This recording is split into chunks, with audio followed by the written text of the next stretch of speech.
right, welcome everybody. This is not your average Tech Jobs event. I'm Lauren Jerome. I'm one of the co-organizers of tonight's event. I'm also, for those of you who don't know me, one of the co-founders of Redefining Women in Tech.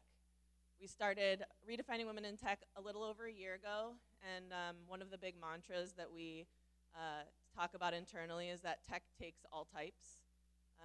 There's obviously a lot of attention being given around the number of coders that are needed right now because that's a new skill that's being developed in our workforce. But there are lots of communications and strategic and operations related roles within technology that are very analogous to a lot of the other industries. And so we decided that our little place within the workforce development ecosystem was going to be to help raise awareness about some of the jobs that people don't know about, so that more people will start choosing to opt in to events like Talent Match and some of the other tech jobs related opportunities that are happening here in Eugene. So I'll just say once more, we are streaming tonight. So hello to everyone out there. One of the awesome opportunities that came along for us in the last year was that the City of Eugene granted us $10,000 worth of live streaming equipment, which we're utilizing in the community to help provide training opportunities and to also expand the content that's being produced in our community to be cross-regional and available to people worldwide. So I'm going to introduce a few of the groups who are here and then introduce some more people to come up on stage. Tonight we've brought together a few of the organizations that are working in our community to help address some of the workforce issues. Apprenti in the back is one of the newcomers on the scene. They're doing apprenticeships around a select few roles within tech. And working to create opportunities, paid opportunities for apprentices to be able to learn and then actually be placed within a job. We've got Workforce Lane in the back, WorkSource Lane, I'm sorry, who is a part of WorkSource Oregon, and they're back there at the table back there. They work not only in tech, but across multiple industries to help match people within our workforce to opportunities and create training opportunities, and they have been probably one of the groups that's been working in that space the longest here in the room right now. We also have, Elevate Lane County, and they're working more at the middle school and high school level to create more awareness around the types of tech jobs that are available and place those students into.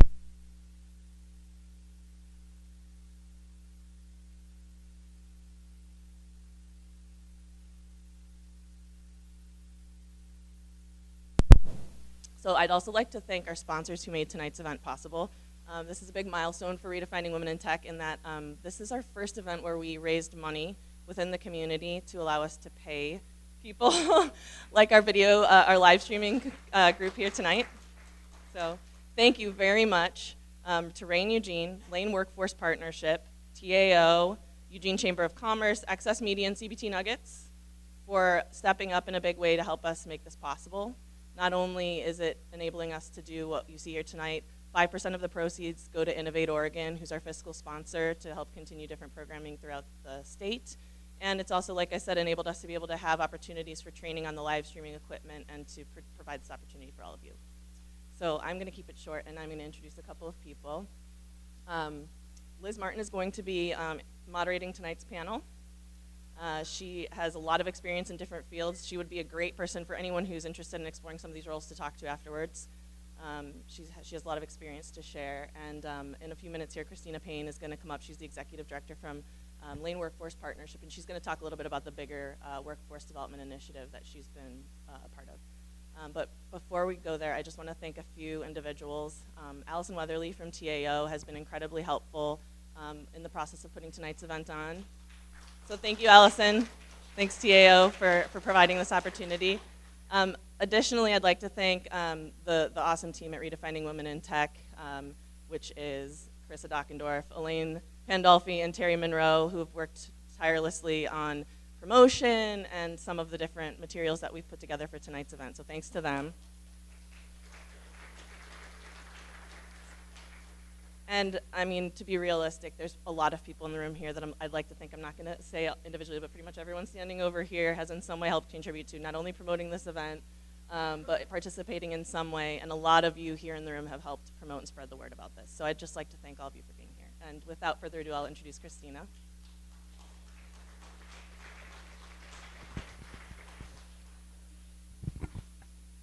Thank you. Again, my name's Christina Payne. I'm the Executive Director with Lane Workforce Partnership. We're the local workforce board in Lane County. There's actually 9 workforce boards in the state of Oregon. And one of the things that we did, I became the Executive Director of the board 4 years ago, just over 4 years ago. And we started a movement around what we've called Next Gen Sector Partnerships. And basically, it's working with industry, putting industry at the center of the table, coming around the industry with all of our partners in the community, listening to the industry, and identifying what we can do to move things forward to make a better place for our local industry. The first one we decided to work with was tech. As the workforce board, and I want to recognize Celeste Marshall, who's here with IDX. She also serves on my board of directors. We chose tech, and we decided that we needed more around that. And I worked with Skip Newberry out of the Portland area with the Technology Association of Oregon, and said, what do we need to do to bring the association and have a presence here? It is the Association of Oregon, after all. And so Skip worked with me and others, and the board made the investment. We interviewed and hired Matt Sayer, and from that point, Matt has created a movement along with us and our many other partners, the City of Eugene and Springfield, Lane County Economic Development, the Chambers. It has been all hands on deck to listen to the industry and move some things forward. The high-speed internet, the pilot that now is expanding through the downtown corridor, the flight to San Jose, the K-12 education with Connected Lane County and Elevate, where they're bringing young people into companies and giving them an opportunity to learn about what the opportunities are.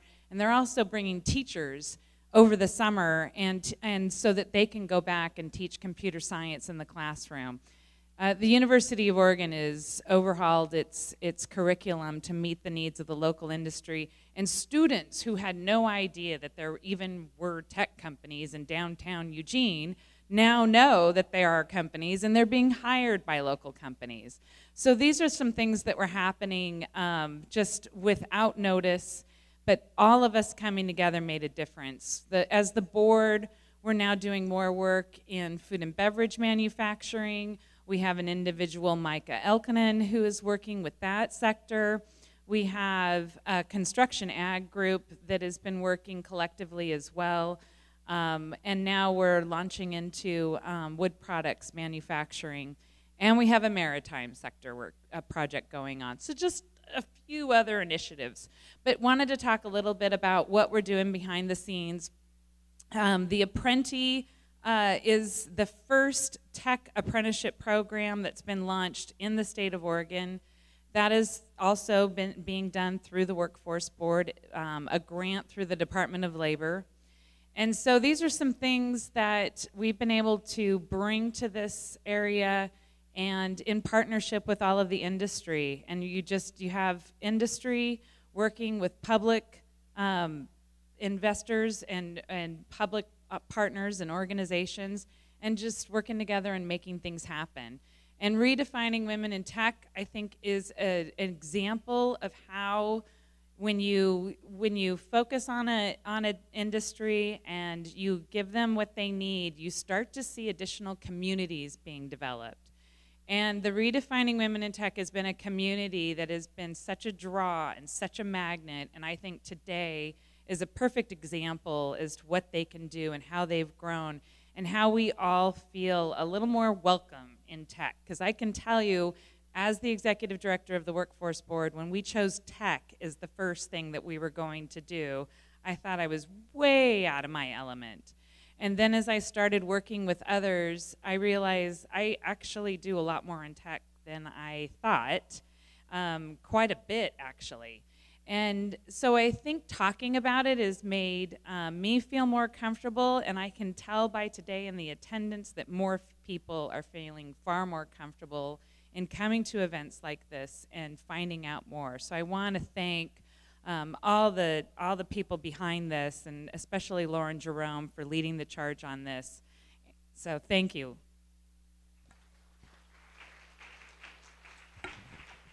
Thank you, Christina. My name's Liz Martin. I'm so excited to see so many unfamiliar faces in this room tonight. Hi, and hi to all of my friends that I see out there. Good to see you too. This is an event that's very near and dear to my heart. It was something that I personally wished for and needed 5 years ago when I moved to Eugene from the East Coast and was working in the nonprofit field and was like, you know what? I want health care. I want a living wage, and I want to be able to do heart work but still pay off my student loans. And so I started looking to tech as a way to transition. I have a degree in botany and women's studies. I don't know how to program or code, but I can organize stuff, and I can wrangle people. And a lot of the folks in this room helped me transition into a product owner role or into other roles. And so I'm so happy all of you are here today. And without further ado, I want to introduce you to the people that will help you get in the door. The folks that do HR and are hiring managers and really are the people you need to be best friends with. So, no pressure at all, and don't mob them at the end. I'd first like to introduce Cicely Coleman. Cicely is a dedicated results-oriented IT manager with 15 plus years of progressive healthcare industry experience. She has a strong analytical and IT project management background and has served in various technical and advisory roles throughout her career, to include the Lane Community College Computer Information Technology Advisory Board and the Redefining Women in Tech Advisory Board. Cicely holds a Bachelor of Science in Education from the University of Oregon and is in the process of completing a certificate in management and leadership from MIT. Come on up.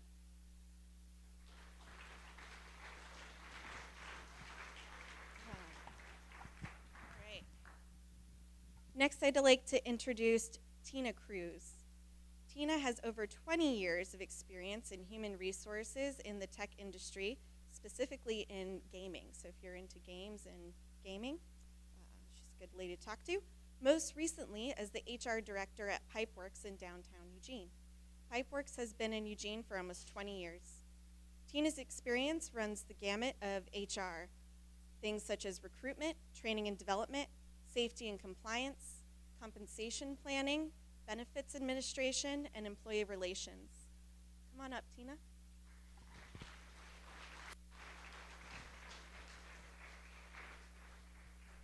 And last but not least is Celeste Marshall. Celeste is the Director of Human Resources at IDX Broker, a thriving tech company in downtown Eugene. Celeste has over 10 years of experience in proactive human resources focused around helping companies find their cultural identity. Celeste works closely with IDX leadership team to develop and implement strategies designed to increase employee happiness and performance. Celeste is a devoted supporter of the tech community in Eugene and maintains an active role on the advisory board for the Technology Association of the Southern Willamette Valley, Lane Workforce Executive Board, and the recently established HR and Tech Group. Come on up, Celeste.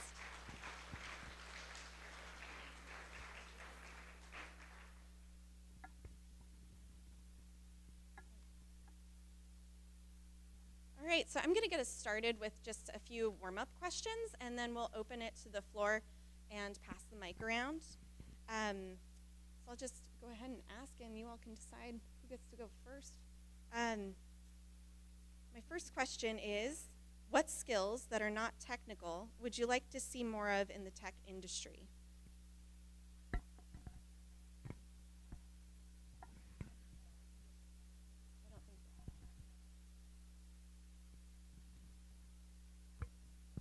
Can you hear me now? Yeah, okay.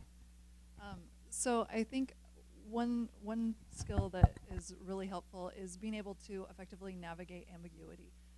That is something that is seen every day in technology and definitely would be beneficial to anyone looking to enter into this career.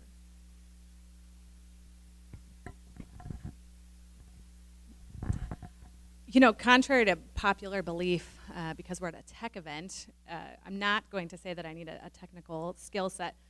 Unlike a technical skill set, fabulous personality and a really driven work ethic are really hard to train.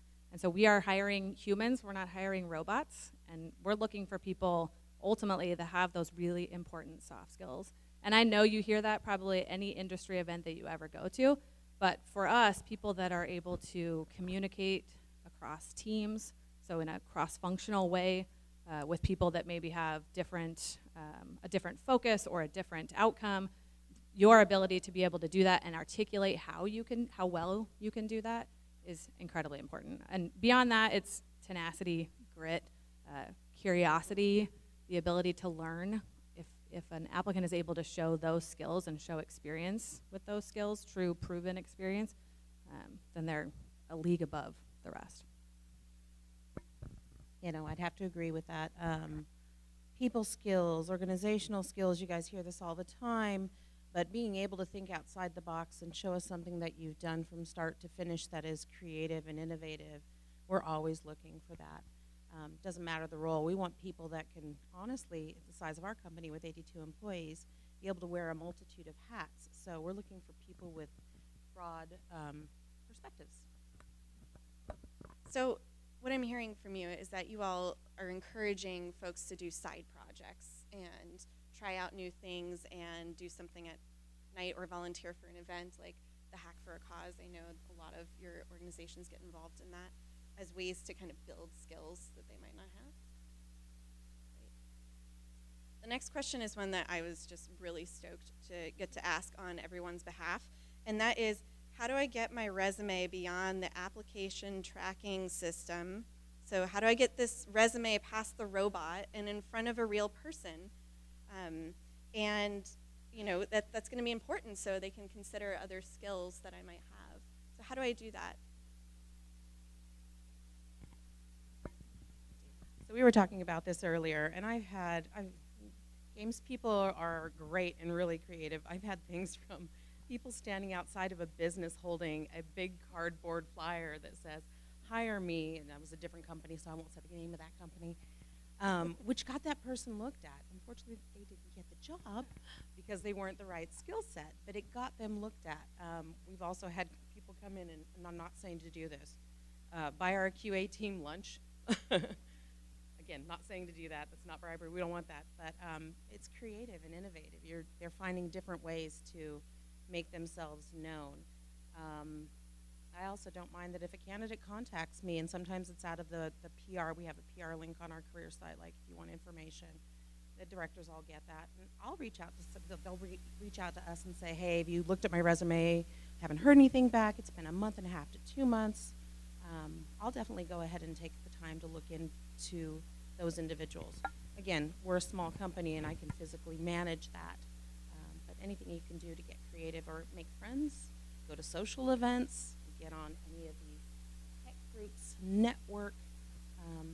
Most of our people come from referrals. So it's either U of O relationships already established through their tech and gaming department or the local tech groups.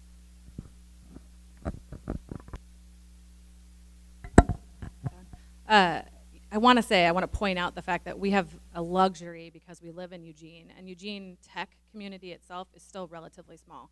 So it's relatively easy to find somebody on LinkedIn that maybe knows somebody else at another company. And I don't want to underestimate a really kick-ass resume. Sorry for all the viewers at home, but an amazing resume and an amazing cover letter that answers all the questions that I may have because of your resume. Don't underestimate that. But your ability to get through our ATS system often is predicated on you knowing somebody, and that isn't necessarily somebody at IDX. It could be, a professor at LCC. That's where we get some amazing referrals. It could be maybe somebody in a completely different industry that I worked with in the past, or somebody that works at IDX that they worked with in the past. We have people with various different backgrounds that have come to us with non-technical skill sets, and so they've worked for other employers in Eugene. And I can tell you that often the most successful wiggle room or the way in is to say, hey, professor from U of O or LCC, I see that you're connected with somebody at this company that I'm really interested in. Can you reach out to them and say, hey, you should really look at this application? Because I'm 10 times more likely to place emphasis on somebody's resume if I have a connection to, okay, this person values them, or they've seen them in action, they can vouch for some piece of that. And obviously, if you're new to Eugene, I think that the biggest benefit of living in a relatively small town with a relatively small tech community of companies that, you know, we're not talking about 4,000 employee companies, we're talking about, you know, at most maybe 200 in this town. The benefit of utilizing LinkedIn cannot be underestimated, because you can go on there, you can identify maybe people in positions that you might be interested in working in, and reach out to them and go to coffee. I can't tell you how many times we get coffee requests at IDX, and they're often the best ones. They're often just open-ended, but the best ones are people that will come to you and say, hey, I have banking industry experience, right? I've been in customer service, and I want to know what product owners do. Like, what is that? I find a lot of solutions at my bank. Is that something I could do in the tech industry? And then we're able to kind of navigate, what does that look like? How do your skill sets, how does this experience work within the tech community? Sometimes it just takes somebody else talking that out with you. Okay, I think you guys did a good job of covering that. The only thing I would add is, this really seems like a no-brainer, but it's super important. Complete your application. Just from my own perspective as a hiring manager, one thing that's really important to me is that I actually get applicants. In order for that to happen, you need to complete your application so that it actually makes it through HR to me. And then with that being said, especially in IT, I'm looking for a lot of different skill sets, right? And I think one in particular is attention to detail. When you say see resume and you don't complete your application, that's kind of, yeah, it can end up in a situation where you may not actually get your application to the right hiring manager, or it may never get in front of someone at all. So just FYI on that. And I would also like to add on to a comment that was made, that it is a small community, and just because someone that you've had coffee with can't hire you or offer you a job right now doesn't mean that at their HR meetup group or at a TAO event they're not going to say, you know what, have you met so-and-so? They're over there and they would be really good for your position. So know that everybody is a good connection, and that you have no idea where it might lead. And people talk, especially if they're impressed. So we get requests occasionally for informational interviews, and most of you guys know what that is. But if you're not, really familiar with what the skill set of a field is required, you can reach out to us, to most companies, and ask for a 20-minute, 30-minute informational interview with somebody that is either already in that role, or an HR person, or a leader of the group. That really does help. So those little connections.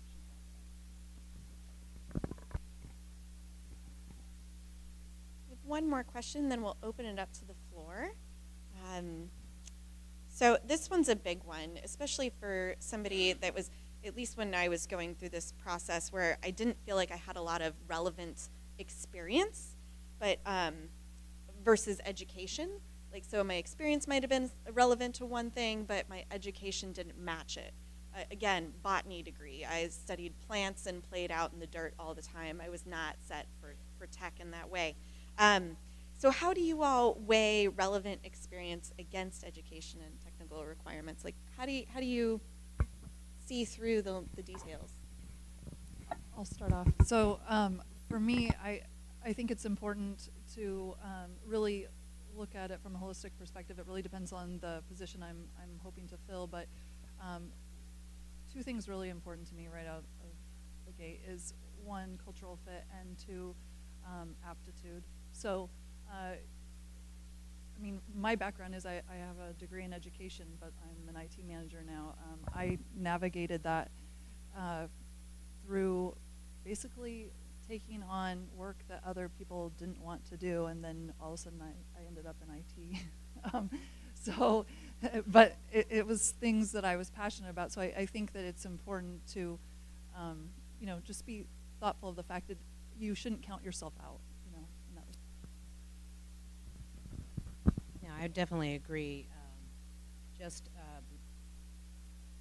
Being able to show what you're interested in and have a drive and a passion, and again, some clarity on what you want to do is always a neat thing for us. We don't necessarily hire we have engineers that don't have degrees in engineering, but they've had the passion and the drive to go out and build their own game on whatever platform, and we're able to show it and communicate it to us and show the thought process of making it, and we're like, that's what we need. We want somebody like that. So you don't always have to have that education, but you need to be able to show what you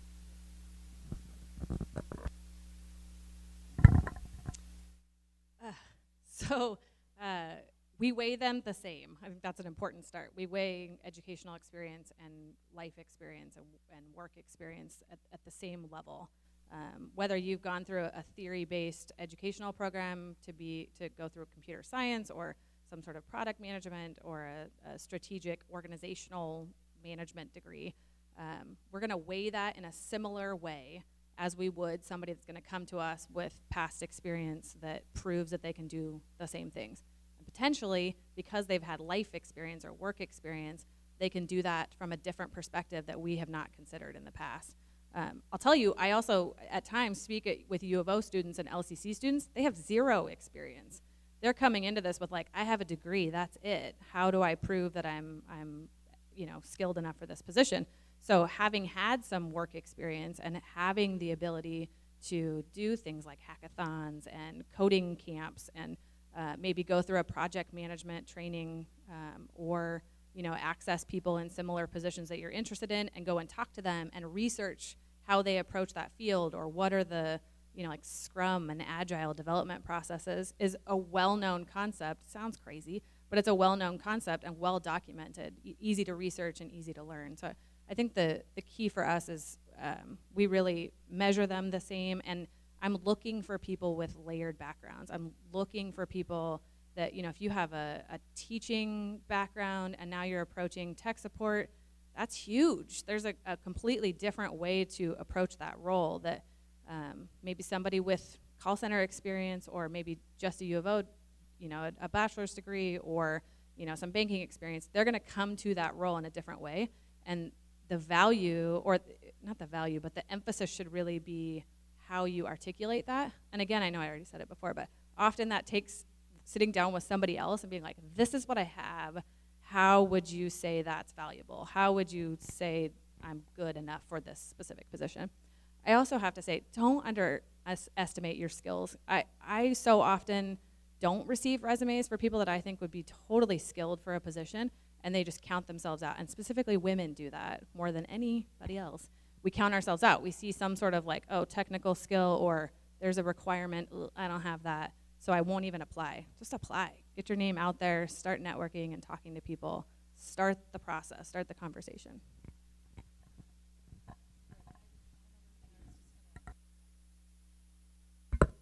Okay, sorry. This is a little harder to push this up. It should be. Okay. Oh, we can. Nice. Good. So the only thing I wanted to add is, and I couldn't agree more with what these ladies just shared. Earlier, whenever I had said, taking on work that no one else wants to do, it's not that I'm saying it, that led me specifically to IT, but it allows you, when you take on work that, maybe isn't the work that's assigned to someone else, you identify gaps, you fill them, and it allows you an opportunity to showcase your skills that you may not be able to showcase in any other fashion. And so also I want to touch on the fact that volunteering is also super important, because there are plenty of people that I've come in contact with, and they're volunteering, doing something they're passionate about, but you're also showcasing your skill set again. So just one other avenue. I'm going to open it up to questions from the crowd. Does anybody in the room have a question I've got one from the back right there. Give me 1 second.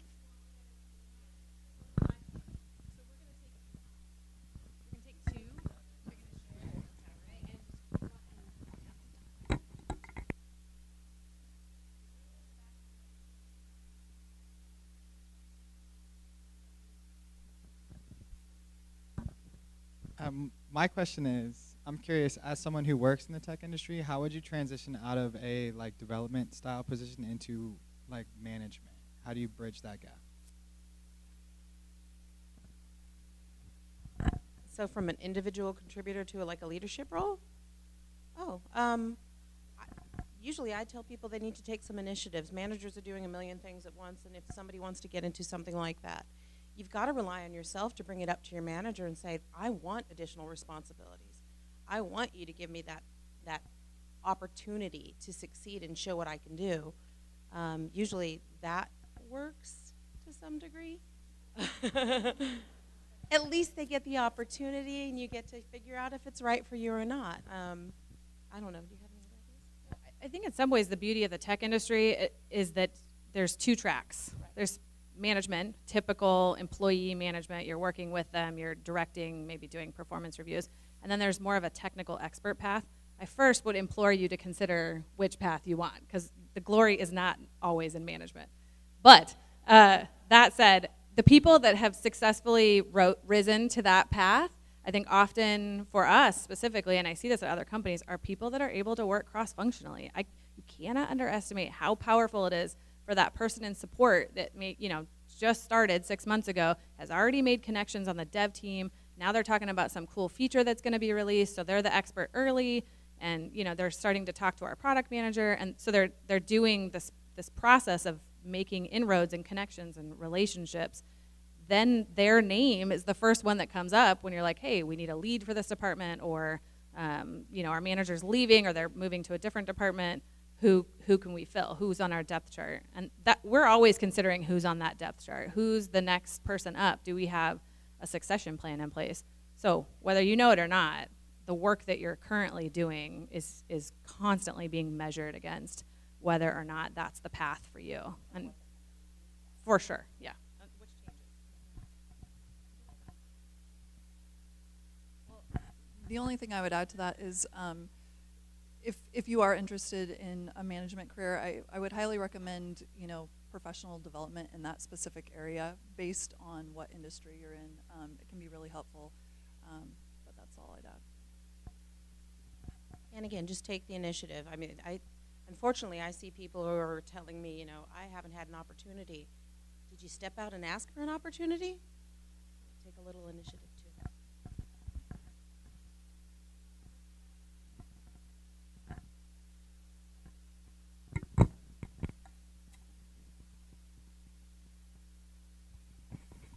Hi. A few questions maybe. I wondered if you could rattle off just a list of some of the different roles that you guys come across or are looking for. Also, question on that, in terms of, it seems like the trend is towards more and more agile, this fail fast type thing, and I'm wondering if your experience, is there room for analysis, business analyst, business process analyst, or is it just that's going away and we're just diving right in? Yeah, start with those.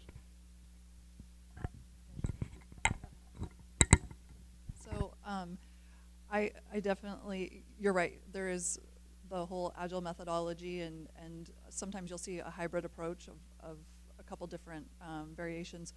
With that being said, I think that for myself, currently I'm hiring for a business analyst, also an application admin, and I think that as we start to look at the positions that we have, an analyst is crucial to the work we do, even in an agile environment, because process design, workflows, and requirements gathering is key to getting a product that is efficient and meets the customer's needs. So those skills are extremely important, and I really cannot emphasize that enough. They might go by another name, though, right? That could be Scrum Master, which is the most ridiculous name there ever was, but that could be a solutions architect. We're hiring tech support. we have positions in marketing, we have needs for business intelligence, people with experience in being able to visualize, produce data visualization opportunities for us. We have, product owners. There's people that focus on things that are very non-technical. They're more so the support of the technical products, if you will. So, specifically people that are focused on product, they're trying to make the process and the system better. So I think the key there is, no, there are not people that their sole job is to say, what is your process? Should we change it? It's everybody's job. So we're all doing that. We're all trying to make it better and iterate continually, which, I think that the beauty of the tech industry is that it's always changing. So there are no experts. There really is no expectation to be an expert, which is a little freeing and really scary at the same time. But hopefully that answers your question. To kind of add on to that, I'm curious if the three of you have experience where it's really important to have that business analysis or that person in marketing that's saying, actually that feature that the dev team wants to build is not what our customers need right now. It's really cool, but it's not worth the money. So it's nice to have sometimes the voice of reason. Ultimately, that's how a company lives or dies, is in your ability to know what your customer needs. To not solve all the problems, but to solve the right problems, to make sure that your customers are going to buy your product ultimately. And I think that the key with a tech company often is that, maybe you started with a small team and now you're growing dramatically, because that's often the case in the tech industry. And as you go, each person is expected to do a small portion of that. And there's freedom in that. There's freedom to be able to say, to come to the table and be like, this isn't working. I don't think we should do this. And you often don't find that. Or I know that's a luxury to the tech industry. I don't take it for granted. Do we have any other questions? Got one And we're right going to up need here some in the women front. to ask questions too, just so you know. Come on, ladies. So you had mentioned that the ability to deal with ambiguity is important. Can you all elaborate a little more about what ambiguity looks like in your companies? So I guess I'll start with the fact that oftentimes whenever we are starting a project or a scope of work, we don't know all the variables. So a part of being able to effectively navigate that ambiguity is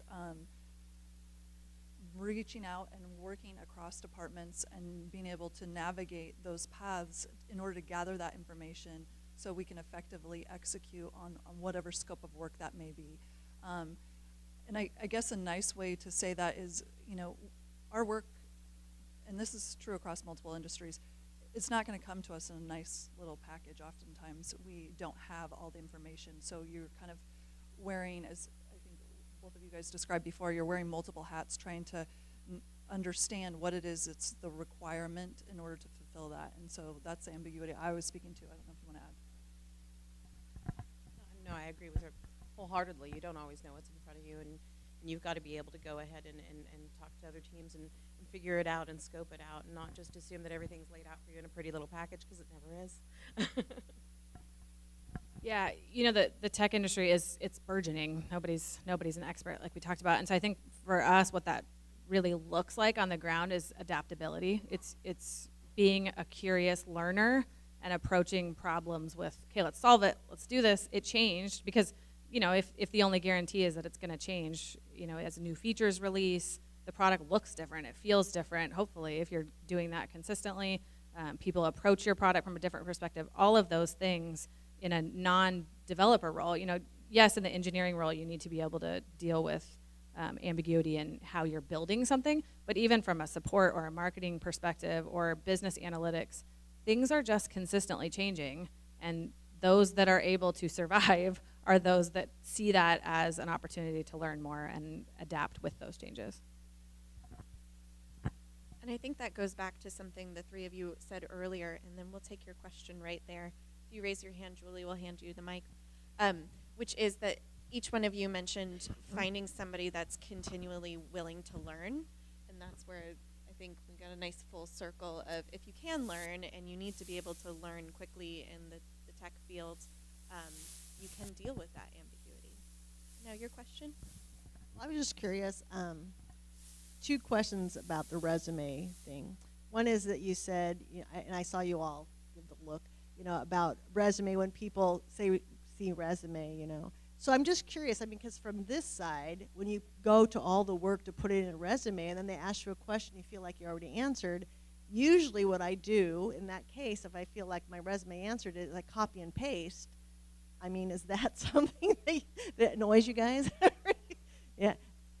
The only thing I was going to say with that is that works. And the reason why this is so important is as we start to progress in automation and HR, that C resume, you're not going to be hitting keywords with C resume. Where, for example, if you copy and paste what's on your resume, there's a good likelihood that you're going to have keywords in there that are directly associated with what that job is requiring, or the essential skills that we're looking for. Right.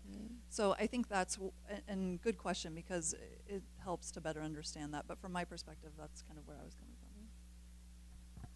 So my second part was you were saying about skill sets, because lots of times when I go to I see a job and I think, oh, I could do that.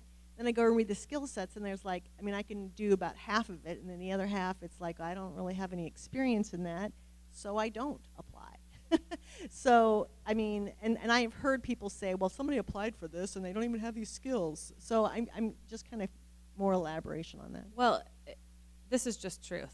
Take it or leave it. All the men are applying for all those jobs, whether they have the skills or not. So just apply for the job. If you think you could potentially be skilled and you can do some of those things, for me, often the best way to get through that process is to answer the question. So if I look at your resume and your cover letter and I see oh, you don't have HTML or CSS experience, and that is something that's preferred, maybe not required, but heavily preferred, right? We always use these crazy languages in our job postings. I would love to see in your cover letter, hey, I don't have these, I realize that I don't have these skills. This is how I would obtain those skills. Or maybe I did do an HTML coding class back in high school. I feel like I can pick up those skills rather quickly. If there was some sort of proof that you're cognizant that you maybe don't have them, but that or that's, a different example could be more of a soft skill, like I haven't managed people, or I haven't been in a typical product owner role, which sort of feels unknown if you're outside of the tech industry. Do the research to be able to articulate why your skills do match that, because they probably do. You may just need help with somebody that helps you tie your things to what is relevant within the tech industry. But it's on you to be able to articulate that, because that all the way through the interview, from resume, if you get in and then you're in the interview phase, we're going to say, why do you think your experience matches what we're looking for? Or how would you approach the specific position? And how great if you could be like, well, with my banking experience, I've been finding solutions, and that's what this position requires. So.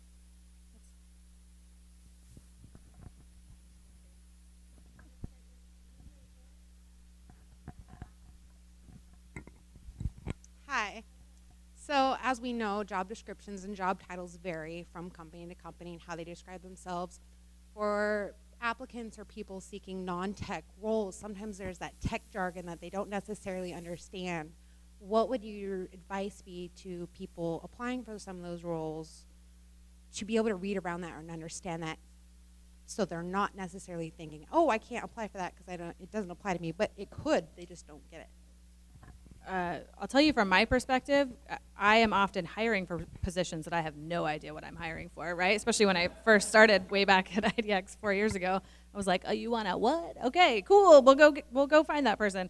And for me to be able to speak intelligently to the person on the phone, I researched the heck out of everybody else's job postings. I researched the heck out of what is HTML? What is CSS? I don't know what those things are. What does a really good QA person do in a software industry versus what does a really good QA person do in the gaming industry? It's two totally different things.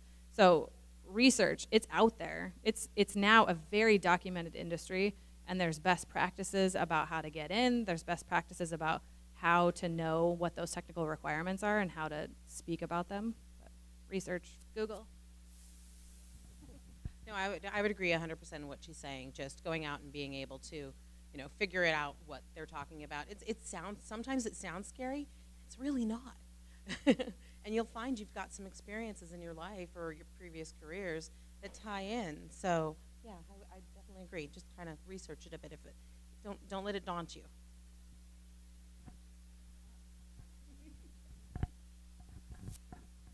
And I would even venture to say that most of the people that actually do work in the software industry don't always know all of the different terms on their company's job postings. Like, the languages come out and change so rapidly, you're not alone.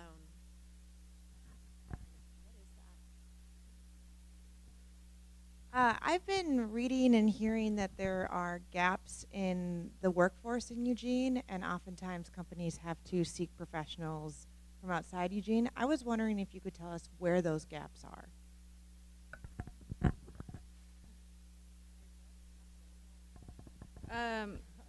I can speak about our company specifically.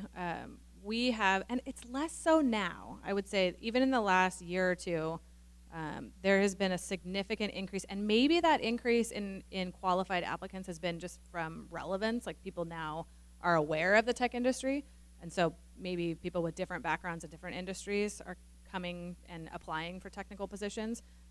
But historically it's been UX roles, which UX is a user experience, which is a crazy term again, but it's basically the concept of designing something that is really beautiful and works well for the user. That has historically been a really hard position to fill for us. QA has somewhat, people with automation experience within QA. Again, we're talking about technical things, but, and then beyond that, I would say that the Eugene tech industry really now, maybe for the first time, is starting to get big enough. There's enough critical mass that people are starting to move within tech companies, which I think is a really important moment of arrival for Eugene, that there are people with management level experience that are able to seek new opportunities elsewhere, which provides me with people that have management experience, which has historically been hard to find. So there's that circle. Yeah, I think for our organization, we normally try to post locally within the regions where we serve. And if, for example, we end up looking at hiring outside of that, it would be for a consultant for a short period of time, usually to fill a specific need that's maybe specialized, or when we're under a tight timeline and we need someone that can hit the ground running. That's pretty much the only time. Otherwise, we do try to recruit locally. Yeah, I'd say, so I worked at Pipeworks also about 10 years ago, and Eugene was a completely different recruiting area at that point in time. And I'll say that we hired a lot of people from outside of the state and even outside of the country on visas. But in the past 2 years that I've been here, it's funny, I hear my managers go, nobody wants to come to Eugene. Oh, yes, they do. I'm a California transplant 2 years ago because I worked here 10 years ago, and I loved the area. And, you know, yeah, we're getting an influx of Californians, people from Washington. A lot of people are coming into this area because it's more affordable, it's beautiful, there's a lot of activities. But we're still recruiting people straight out of U of O and people from the Eugene area. So, you know, knock wood, I've been lucky in the past 2 years to be able to hire from our little area.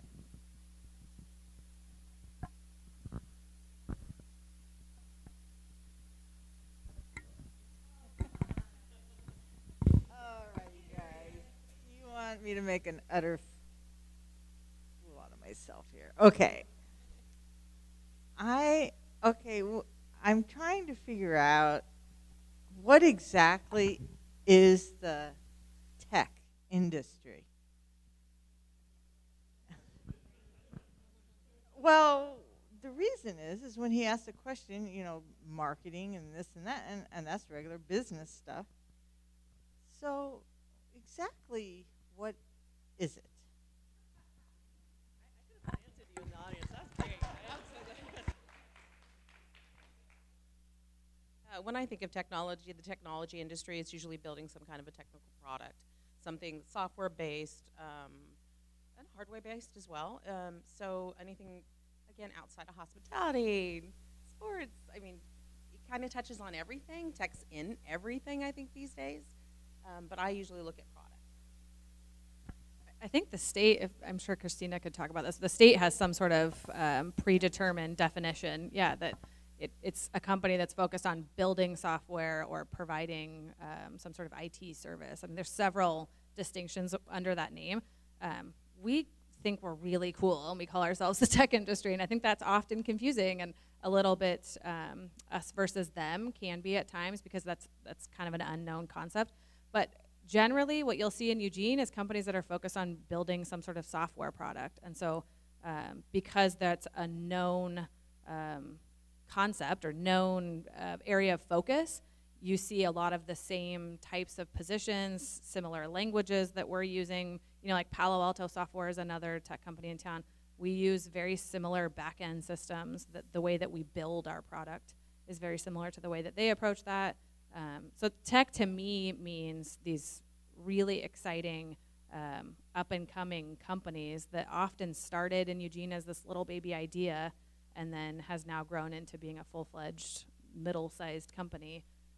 But really, you're right. There's positions at every tech company that absolutely are relevant for every other industry. The only thing that really sets us apart is what we're building.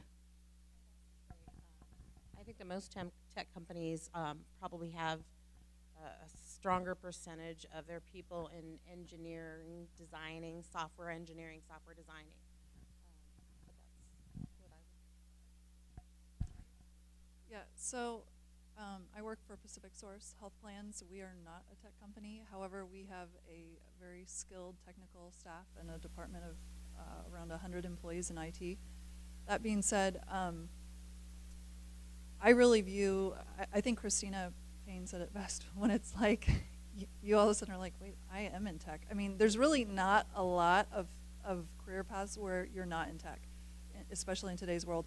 So information technology touches everyone in this room. If you have a cell phone, you've got technology. And so I think that it's just important to kind of think about it more as inclusive versus exclusive. And then whenever I think about information technology within our organization, it's more about technology solutions and integration between technologies. And we are doing some development, custom development as well. But I think, it's really about technical solutions. So since my name keeps being brought up, I'll just add, Come on up. So everybody I thought I could just speak off to the side. So if you want to do a little bit more research, so on the Lane Workforce Partnership website, laneworkforce.org, there's the tech industry sector work and some work around, some explanation around how we defined it for our region. Also need to point out, since I've been pointed out, Henry Fields, raise your hand, is our workforce analyst for the region, and he did help us with the definition. There's also qualityinfo.org. We get all of our data from the state of Oregon. Henry works for the Oregon Employment Department, their research division. We have some of the best data. When I travel throughout the country, there's a lot of states that don't have any data around their industry, and we have great data here in the state of Oregon. So qualityinfo.org and laneworkforcepartnership.org, and that'll give you a little more understanding of what the tech industry is, and everything they said is true, by the way. It is pretty broad as far as what defines tech, but we did come up with some parameters so that we could talk about it a little better and articulate what the needs are. So those are some resources for you. I just want to add to that I'm sure that one of the main reasons why we're all in the room today is because tech is really exciting too. There's this other aspect of it happens to also be an industry of companies that have placed value and seen the results of treating their employees incredibly well and providing this really open, inclusive environment where people can solve problems and build products that then solve problems for clients that they want to buy and make a good amount of money. So I think the key there is it happens to just be this phenomenal industry that has captured this idea and is running with happy employees equals happy customers. I just wanted to, before we ask one more question, since we are talking about non-traditional tech roles, so a marketing expert for a HR manager. What one thing of advice that any of you could give to somebody that is coming from a traditionally non-technical background, coming to a tech company, could you offer? No matter what industry you're looking to get in, I would encourage you to try and find that elusive mix between what you love, what you're good at, what can contribute to the world. I think that that's going to make you happy regardless of what industry you're in. It's sort of a duh concept, I know. But often there's unknown, what that is potentially within the tech industry feels a bit unknown. And so that's, again, I know I've already said this, that's where there's value in sitting down with somebody to learn more about what's available. Because you, through a process of elimination maybe in your career, have found like, oh, I really like this one part of my job. Is there something that involves doing that consistently? Or I feel like, you know, if I had an opportunity to be on a team that we were all focused on this problem, I could hit it harder than anybody else, and I could do that really well. Sometimes it takes getting an inside view into a tech company to know how you could contribute. But beyond that, I think that, you know, ultimately it's a matter of being a consistent learner and accessing huge amounts of learning opportunities out there in the world. I mean, lynda.com is something that our company uses nearly daily. CBT Nuggets is here in town, and they provide IT training services or opportunities. You know, there's huge, there's just access to anything you ever want to be interested in. And again, being technical is something that can be trained. It's like learning to write well. It's like learning a foreign language. You can get better at it. And that's what I think often pushes people away from the tech industry. It's that assumption of not being technical, but it's absolutely something you can become.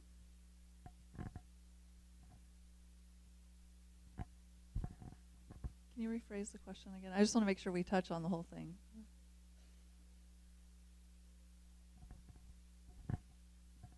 I was curious about folks that are coming from non-technical positions or backgrounds, and they're looking to move into tech, and it's still a non-traditional tech job. So like a marketing person that's looking to join a tech company or something along those lines, what sort of things could you offer as advice to them?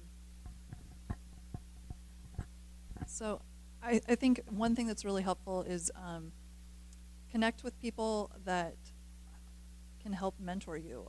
Also reach out and take a chance on yourself. I liked what was shared earlier about utilizing LinkedIn and other avenues to connect with people that are like-minded, and then slowly start connecting within I would even say within the industry and within the community. Use your resources that you have to kind of build your confidence, and then jump in with 2 feet. I think that each of us have skills that definitely could be utilized. I mean, if one thing that stands out to me is the critical thinking. I mean, that is a key piece of what we do each and every day, and I think that you don't always see that on a job posting per se, but it is very valuable, and it really does translate across all job descriptions, to be quite honest.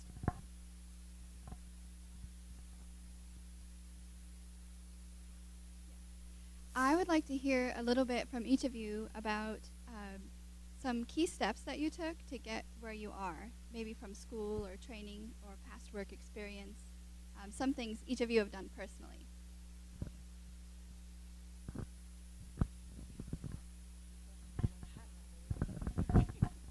I have a communication disorders degree from U of O, so which is like pre-speech therapy, so incredibly unrelated to HR. Through college, I found myself at an HR consulting firm, which was absolutely happenstance, but I took that opportunity to get inside lots of different companies, and I really saw the value that if someday I was going, and I didn't know this for many years, but eventually I figured out I wanted to be in HR, and so I realized at that point if I wanted to be an HR manager of one company, how cool was this opportunity to be in lots of different companies with lots of different problems and different employee handbooks and access to things like DOL investigations that I would never normally be, thankfully, fingers crossed, in tech. But it really, for me, just gave me a window into what was possible, and that really allowed me to pursue HR, and HR has certifications around it, and it really, for me to be successful in my job, I have to be a business partner, which is such a kitschy term, but basically that's the idea that I am at the table when we're making decisions. And to do that, I have to be intelligent and have had that experience to be able to add to those conversations. And that's just taken a ton of research, a ton of learning, seeking out people within the industry that have obviously done that well, and learning from them. A big piece of building this HR and tech group, which is totally just starting at this point, but the dream of that is that it's this group of people that are also focused on the same areas of focus that I'm focused on. I just said focus 3 times, guys. But just like any position, how cool to be able to sit in a room with a whole bunch of people that are doing the same thing as you. And really, it took an email. It happens to also be a pretty extroverted job, but it took an email to be able to say, like, hey, guys, we're doing the same thing. Let's all talk and share ideas. And I've got problems that I think you've already solved, so let's talk together. So for me, it's been absolutely networking and then just individual learning on the side. So I went to school for CJ and AJ, which is Administration of Justice. Basically, I wanted to be a peace officer. And then I ended up working at a law firm, and I found this job at Sony Computer Entertainment years and years and years ago. And I had a manager come to me and actually say, you'd really be great in human resources. And I was like, why? But he saw my ability. It's a skill that I didn't see in myself, my ability to be able to communicate amongst different groups and different levels, and organize and get things done and get people on the same page. And that is one of our skills that you have to have, arranging and getting people to work cohesively together. So I happened to get lucky, and I had somebody that saw something in me. And then I was able to go on and get the education that I need, get the certification that I need. Continued education is one of the things that we do. In games, I created a group that was the Entertainment Software Human Resources Association, because games was such an anomaly. So me and a few peers got together, and we were doing just what we're doing here, which is, hey, we all have the same problems. How can we help each other? Why do we have to reinvent the wheel? We don't share confidential information, but we can help each other get through, the daily pains and pings of our jobs. So again, it's just constant knowledge. I'm constantly learning. I'm constantly online trying to better myself or find out what's going on new with law, with software. There's so many ATS systems and that you got to look at on a daily basis. Oh, I'm sorry, applicant tracking systems. Those are the things you guys plug your resumes into, so the robot. But it's just constant education. You got to constantly try and put yourself out there.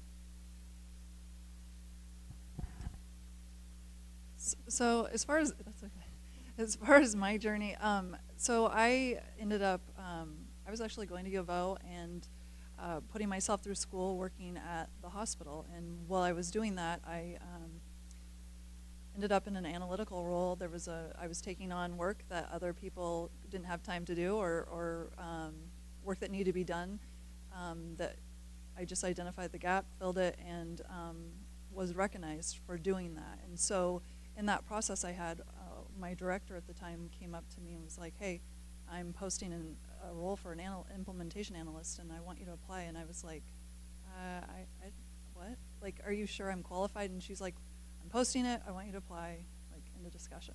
So I was like, oh, okay. So just so you know, like, at one point or another, each of us were sitting where you are, and we were kind of doubting ourselves. If you're interested in getting into similar, career paths, I mean, we've gone through this, and it can be a little intimidating. But I think one thing that you'll realize once you do kind of take a chance on yourself is that the skills that you have today will translate into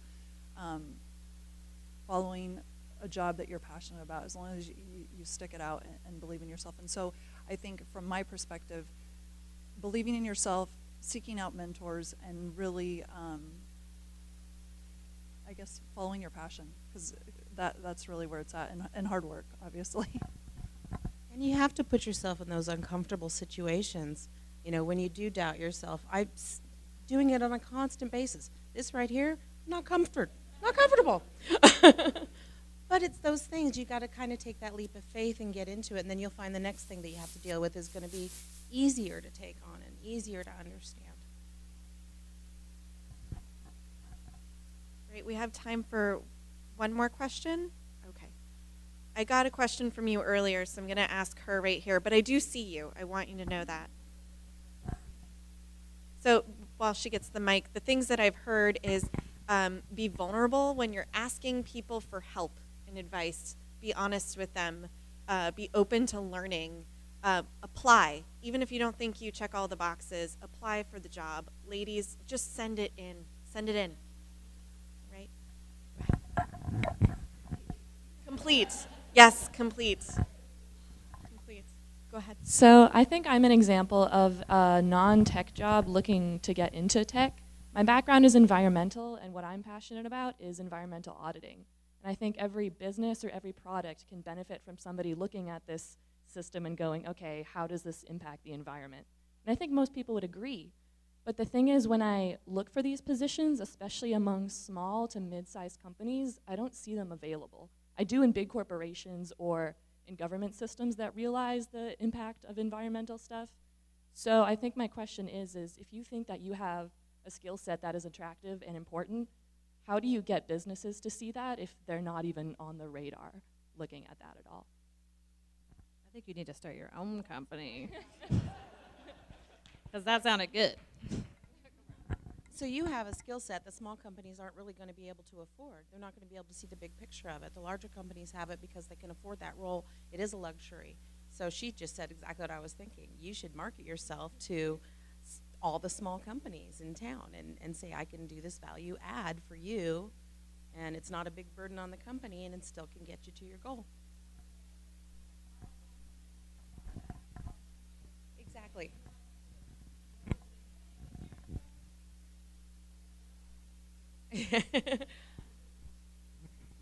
I'd say it's probably person to person reaching out for that type of a role right now, or again, reaching out to an HR person, or anybody in, say, in an operations role within a company as well, because they're looking at that.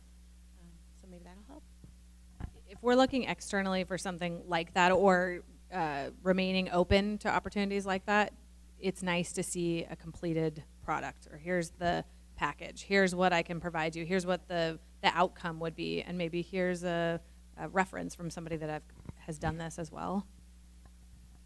And if you want more advice and assistance getting all of that together, going down to the Regional Accelerator Innovation Network, so RAIN, they've got a table, somebody here can talk to you about it. They are well equipped to help you get your complete package to pitch to somebody and say, hey, I've got this service, I have this product that can assist your business, and RAIN can help you get rolling. So I think, unfortunately, that's the time that we have for questions today. We'll be here for a little while, and I'm sure that these nice, wonderful panelists would be willing to take more questions. If not, they all have business cards or are on LinkedIn. I checked earlier. So you can find them there. Use the internet, find them. And I would like to turn it over to Elaine. She's one of the co-founders of Redefining Women in Tech. Great, thank you. You can hear me, okay. So I have to tell you guys, I want to thank the panel and Liz. This is awesome. This is an event that I wanted to have because of my career in over 30 years, I've done not your average tech job. I've worked in all these industries, and the learning and being flexible and networking and stepping out of your comfort zone, that's what it takes. Be vulnerable. Just do these things. And if you're afraid to do it, ask for help. There's plenty of people out here. So to that end, I wanted to share with you, we mentioned Henry Fields, who is the workforce analyst here for Lane County. Somebody asked about what are the gaps. That's a gentleman to talk to, or look at Quality Info, as Christina mentioned. There are cards on the back table about a variety of different not your average tech jobs. I encourage you to pick those up as part of your research. And the last part is Redefining Women once a month has a co-working event that we do at the RAIN Eugene facility, which is on Olive Street. Twice a month. But we have one tomorrow. So our first one for the month is tomorrow. We encourage everybody to attend. It's a great way to connect with people, another way to network, and come out and find out what we're doing. We make all kinds of connections. And be brave, be bold, and you guys can all do this. So again, I want to thank the panelists. I want to thank our sponsors, our partners, and thank you for coming and being part of this event tonight.